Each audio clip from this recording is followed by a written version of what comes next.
Hello আর একবার মাজইন উচ্চ শ্রুলুধ্বনি দিন একবার নিতাই গৌরে প্রমানন্দে হরি হরি বলে হরি বলে হরি বল হরি বল। সুন্দর থেকে সুন্দর তার থেকে অতি সুন্দর পাল্লাদারের যুক্তি উক্তি ভাব বিতণ্ডা জল্পনা তথাগত কল্পনা কেমন সুন্দর। আমার আঘাত লেগেছে এক জায়গায়, পাল্লাদারে সে মলম লাগাছে আর এক জায়গায়। এতে জ্বালাও ভালো হবে না আর যন্ত্রণাও ভালো হবে না। হবে যেতে যেতে ধাক্কা লেগেছে বট গাছের গোড়ায়, হাতুড়ে ডাক্তারের সন্ধান পাওয়া গিয়েছে। ডাক্তারবাবু বলছে এক কাজ করবেন, জলের সঙ্গে 2-4টে নিম পাতা ফেলে দেবেন, ভালো ন্যাংরা হাতে নেবেন, দিয়ে একটা 1 নাম্বার অরিজিনাল মলম দিয়েছে হাতে, এই মলমটাকেও নেবেন। যে জায়গায় আঘাত লেগেছে সেই জায়গায় গরমে জল দিয়ে ধুয়ে ধুয়ে পরিষ্কার করে দেবেন। পরিষ্কার করে দেওয়ার পরে এই 1 নাম্বার অরিজিনাল মলমটাকে গিয়ে লাগিয়ে দেবেন। আশা করি জ্বালা যন্ত্রণা 2 ভালো হয়ে যাবে।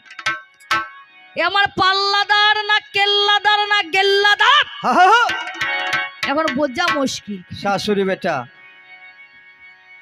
এখন কইরেছে কি, গরম জল 2-4টে নিম পাতা ফেলে দিয়েছে জলে, ভালো ন্যাংরা হাতে নিয়েছে, মলম হাতে নিয়েছে, আস্তে বসে বসে চিন্তা করছে। তাই তোরে ডাক্তারবাবু বলেছেন কি, ডাক্তারবাবু বলেছেন কি, ডাক্তারবাবু বলেছেন আমার যে জায়গায় আঘাত লেগেছে আগে দেখতে হবে আঘাত লেগেছে কোন জায়গায়। কাকা আমার যে জায়গায় আঘাত লেগেছে সেই জায়গায় গরম জলে সেক দিয়ে 1 নাম্বার মলম লাগাতে হবে। খানিকক্ষণ বসে থাকার পরে মনে পড়েছে 1/2 ঘন্টা প্রায় হয়ে গিয়েছে।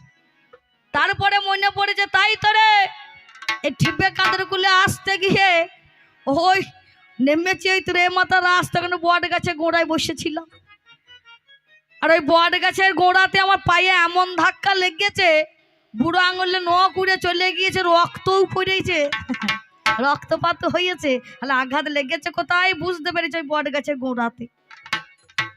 এ গরমে জল ন্যাংরা মলম নিয়ে আমার পাল্লাদারের অবস্থা হয়েছে, তাই নিয়ে এখন গিয়েছে সেই বট গাছের গোড়ায়, খুঁজে খুঁজে দেখছে কোথায় লেগেছে, দেখছে তাই তো 2-1 ফোঁটা রক্ত পড়ে আছে।